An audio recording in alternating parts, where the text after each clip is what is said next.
Greetings. My name is Alex Ross. I am the music critic for The New Yorker and a staff writer there. And it is a huge pleasure to be speaking with the great architect, Frank Gehry, under the auspices of this summit on the future of cities at the 92nd Street Y. Greetings, Frank. Hi, I'm here. We're speaking from opposite sides of Los Angeles at the moment, you in the West and I in the East. And I'm sure we'll be talking a lot about Los Angeles as a kind of case study, because of course, so much of your career has unfolded here, as well as your life, your daily life. But I wanted to begin by asking about this idea of city planning on the largest scale. And we think of some architects as having had this ambition to design an entire city. Le Corbusier and his Radiant City and a number of others. Was this ever a dream of yours in your youth to design a whole city, or as I imagine, you were much more interested in inhabiting cities and adding your voice to them? Well, of course, as you became a student of architecture, you were given all of those paradigms to study. And Frank Lloyd Wright and was doing a city, and then I forget the name of the guy out in the desert that was a ceramic. I can't remember names now, but who did a city that looked like ceramics class with big pots and things. It was kind of Narco City or Arco City, Arco Santi. Is that it? Anyway, and then of course there was the media. There was the Raymond Massey movie with Brave New World. Was that what it was called? Mm-hmm. Which that solved everything because it made everything white. Everybody wore white clothes. The walls were all white. It was a total Richard Meyer from beginning to end. And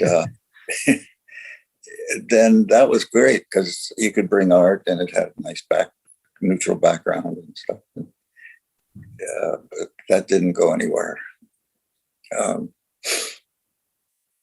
I don't know. I personally didn't have the chutzpah to say I was going to design a city from scratch. I was always in LA. I was confronted with tract houses from the ocean to the mountains. When I arrived in the 50s, it was all wood butchered little houses with 2x4s and stuff. And it created this horizontal city and a lot of traffic. And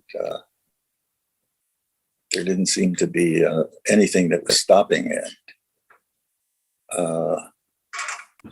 When I've worked in New York, in Brooklyn, I got involved with the city planning and Mayor Bloomberg, who had some kind of a vision. And what's the name of the city planner?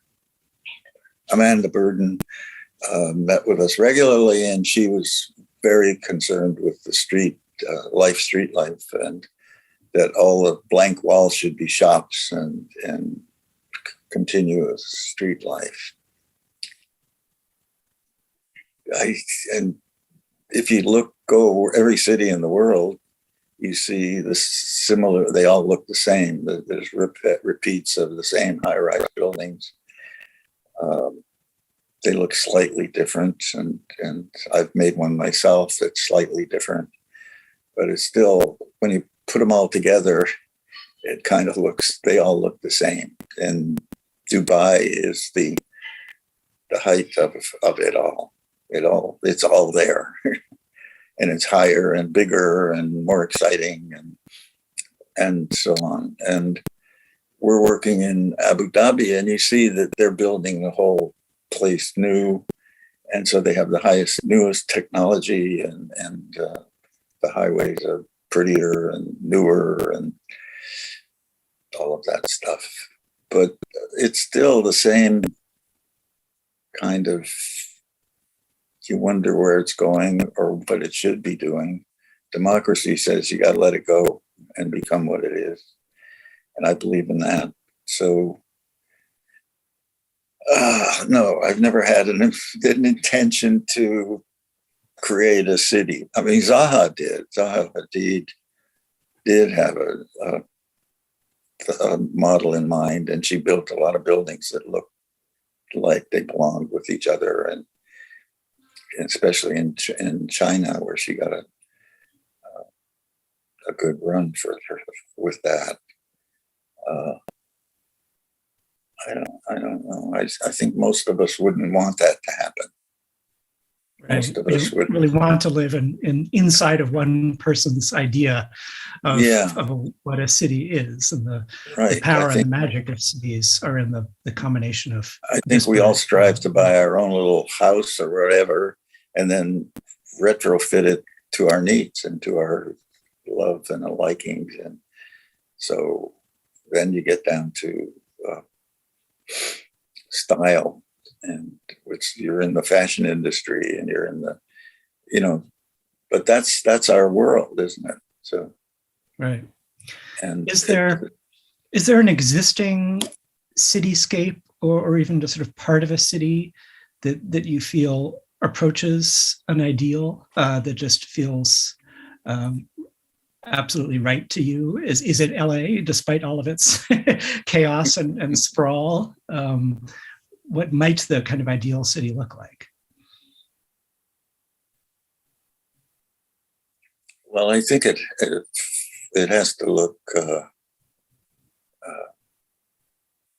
open, open to many different ideas, different aesthetics, different feelings, different whatever. I think the basic issues of getting from place to place, the traffic sort of drives imagery. And it also sort of makes it impossible not to get into density, like in Manhattan or the big cities on the East Coast. San Francisco is starting to look a little New Yorkish, and I don't know. Mm-hmm. I'm 92 years old, so I am the 92nd Y. The 92nd F. Yes, that's great. So here I am. So when you arrived, the whole question of Los Angeles, some people have demonized it, and then there was also this school of idealizing LA, this kind of Reiner Banham sort of praising LA for all of the qualities that other people criticized it for. But you were, when you first arrived here, you were entering a really interesting architectural scene, obviously, where you had this lingua franca of the tract housing, but then you had architects who were attempting to twist and shape and kind of add a distinctive flavor to that basic language, which sort of became the signature of at least kind of modern LA, modern residential housing, is these houses sprinkled about, which just arrests the eye and kind of seize the attention. So, talk a little bit about these people like Schindler and Neutra and Lautner, whom you encountered, and kind of what kind of sense of the architect's role in the city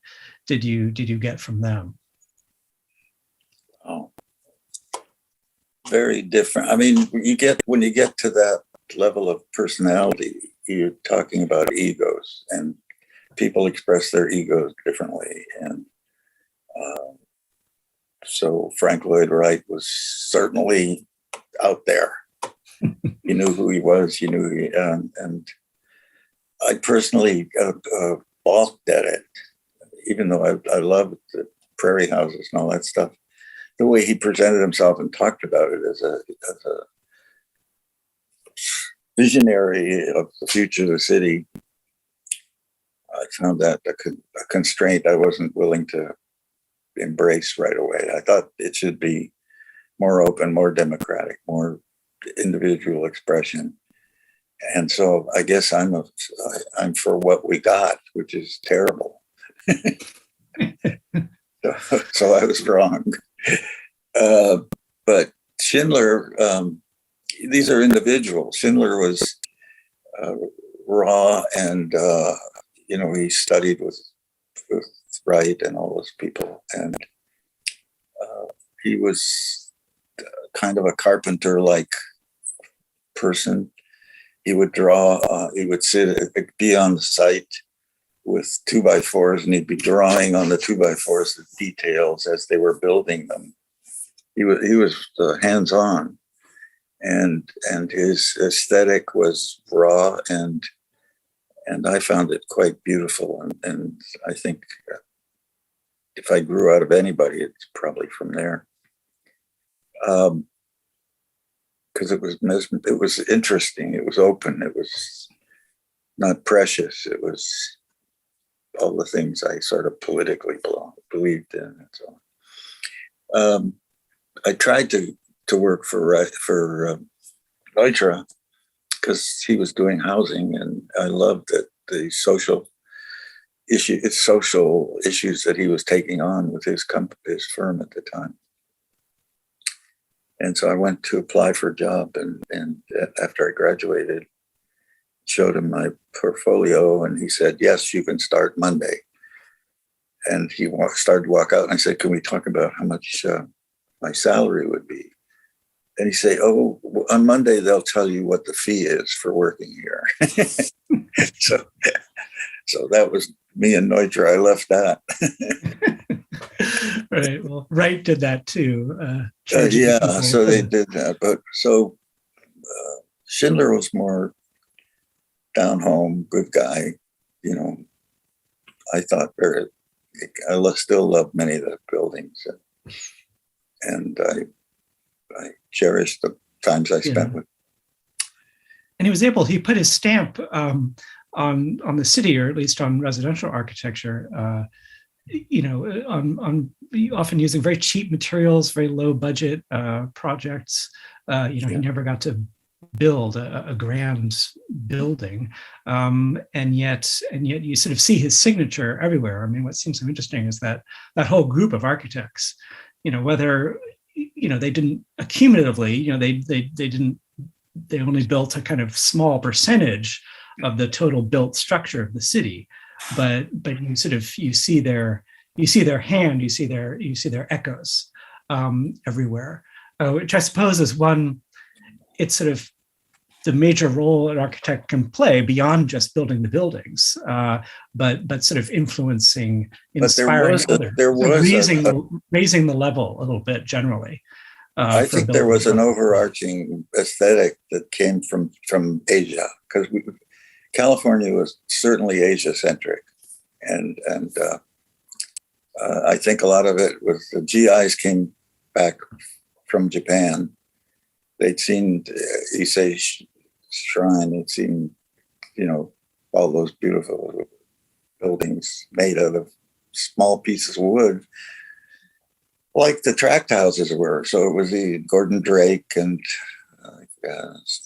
I can't remember all the names, but were our teachers. And so if you look at some of my early stuff, it looks like it came right out of Japan. I got into Japan, studied it, joined the Gagaku Orchestra at UCLA, got all involved with the music, the art, and blah, blah, blah.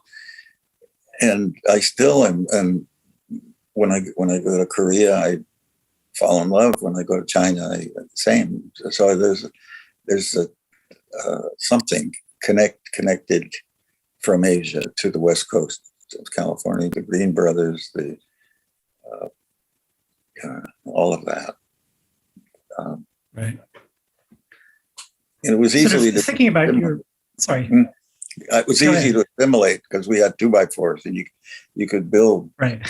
at that scale, Yeah, yeah. and it Yeah, you was already see it with inexpensive. the Green Brothers buildings. Yeah. Sort of turning to your bigger buildings, I want to talk especially about the public spaces and above all the concert halls, because these are the opposite of private residences. These are wide open to the public. One of your early successes was the Merriweather Post Pavilion, but I think even before that, you were working in the Hollywood Bowl, and then you have what is perhaps your most famous building, certainly one of the handful of the most famous, Disney Hall, and other concert halls. When you were working on Disney Hall, you talked about it as a living room for the city, which of course it's an image sort of so close to what we're talking about in terms of how cities now function and how they can change their relationship to the community and bring in the community. So what was the origin of that philosophy? This idea of the living room for the city? Well, California, we were looking for something other than Hollywood. Hollywood is an avalanche of stuff that you couldn't escape, and for better or for worse, I don't know. Some of it was great, but the classical music venues were not the greatest in terms of acoustics, in terms of, they were built by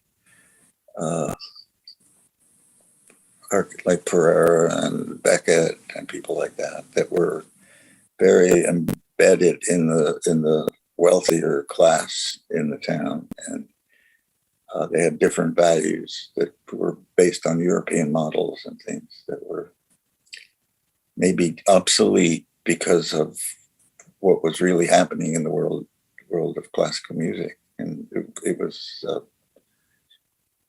opening up amazingly. It was exploding, right? So and electronic music, and so there were different needs. When I worked on Merriweather and the Hollywood Bowl, I realized that the most important thing was to connect the people sitting in the seats with the people playing the music, and that having had the experience of lecturing in high school gyms and stuff, where you stand on the stage and you're talking to an audience you see, but you feel no physical connection to them at all, and they to you. And Shakespeare's "All the World's a Stage," where that's a big hunk of truth that we should listen to, that we all are players in this thing. And so the idea of connecting people to the music, to the players, was in my mind. I mean, if they could feel it, when they feel the audience with them, just like when you're giving a lecture and you feel the audience with you, you perform better. And so I made that a value in Disney Hall. And I even had some difficulty with eliminating the continental seating that the Chandler had, because everybody liked that. It's more comfortable. You didn't have to stand up when people came past you in the seat. But that was counterproductive to listening to music. And so the idea of being closer, comfortable, closer, but and that the relationship, so that the orchestra felt your presence and vice versa. I think that was the big value I was trying to get to, and it kind of worked.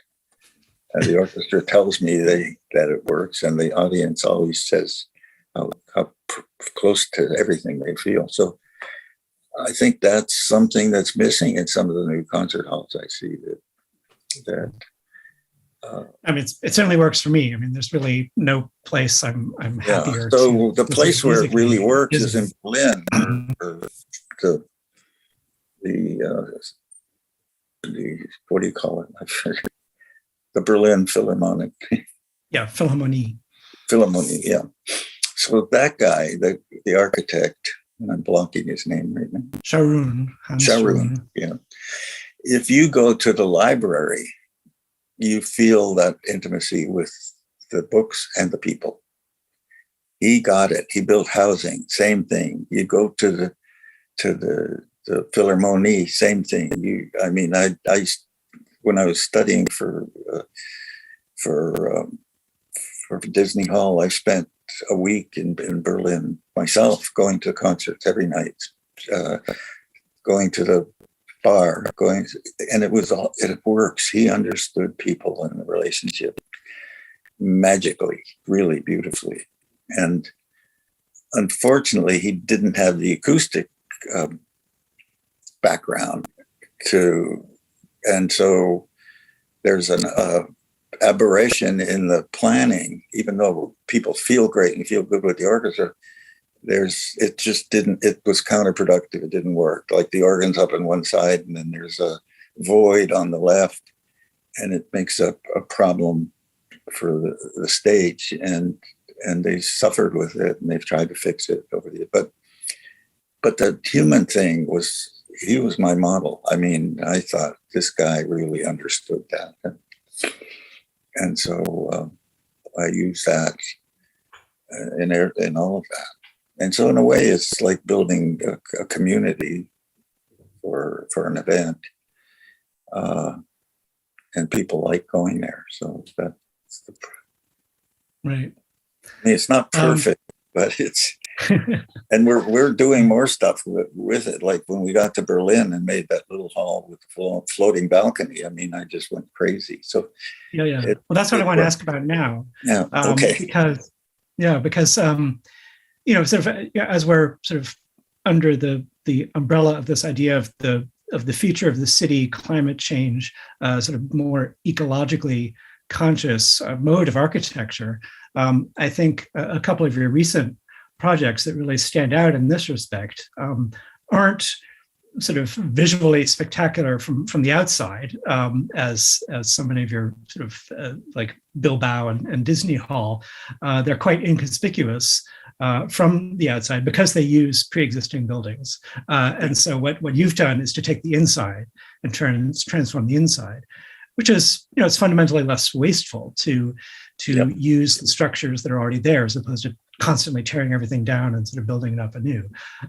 So sort of how did you sort of move into this sort of quite different philosophy toward building with Boulez and now more recently with the Yola building here in Los Angeles for the LA Youth Orchestra project? This idea of sort of transforming extant architecture. Did you have sort of, is this something that you'd long wanted to do and sort of had played around with?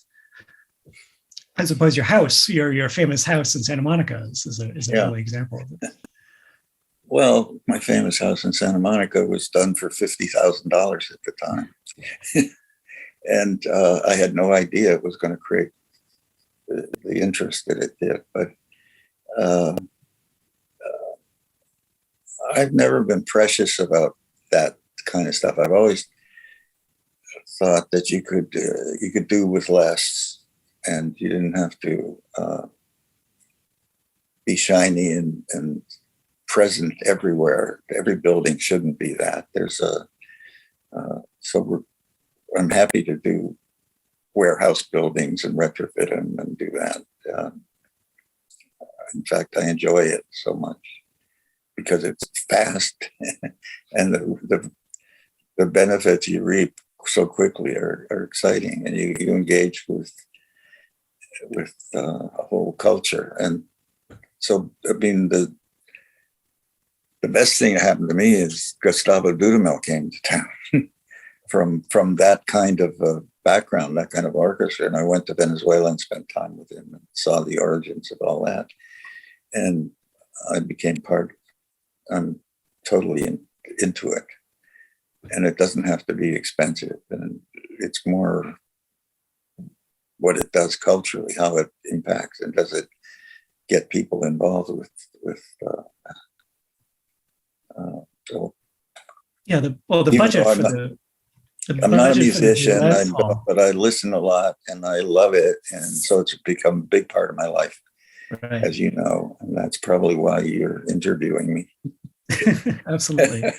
I mean, instead of an the budget for the architecture Boulez critic. Hall was astonishingly low compared to, you have buildings like the Elbphilharmonie in Hamburg, which was, cost close to $1 billion, whereas the Boulez Hall cost what? 30 million. 30 million. Yeah. And yet it's one of the best new concert halls, that have been built anywhere. Yeah, but I think what's missing, and I haven't been to the one in Hamburg. We were offered that project, and Ernest Fleischman was on the board, and he offered us, and he told us the budget was 130 million. And I said, "You're out of your mind. You're not going to do it." And he said, "Well, you have to accept that budget." And so I turned them down. I think the architects that took the job probably got hurt a lot. The warehouses were on wood pilings. I told them that from the beginning. They said, no, it's all concrete. Well, of course it's all wood pilings. Right. Anyway, that's another story. I don't know. Go on. Ask me another question. Yeah. Well, I think we're actually beginning to run out of time, unfortunately. But I wanted to ask you finally about the LA River, and so this is a project on a vast scale that you're involved with. It's what is it, 51 miles of the concrete riverbed, a structure that has sort of long been seen as a blight on the landscape, and yet I think you once said you found LA River architecturally interesting. It wasn't something that we necessarily need to get rid of, nor can we get rid of it because it serves a very important function. No, the more to the point is we can't get rid of it. Yeah, right. So, and I think that they're part of the community in LA don't believe that, and so they're in La La Land believing that. The problem is the statistic is that the flooding is 2% of the time. It's 2% of the time when you need the concrete. Mm-hmm. If the concrete isn't there, the 2% of the time, the river floods 6 times the width on either side and spreads out and displaces people. So we don't want to displace communities. So the best thing to do is figure out how to do something with the river, with the concrete if you don't like it. And there is an opportunity, and the river does go through areas of the city where people are in dire need of open space, where children have a 10-year shorter lifespan south of LA, and Cudahy, Bell Gardens, Compton, because they have no access to parks. So that's a serious issue. So our idea was do what a lot of people are doing with freeways. They're covering freeways with park, like in Seattle, I guess was one of the beginning of it. It's a reasonably cost. It's expensive, but we know how to do it within a reasonable budget. And we're proposing a 40-acre park in the center of all those communities, walking distance from all those communities.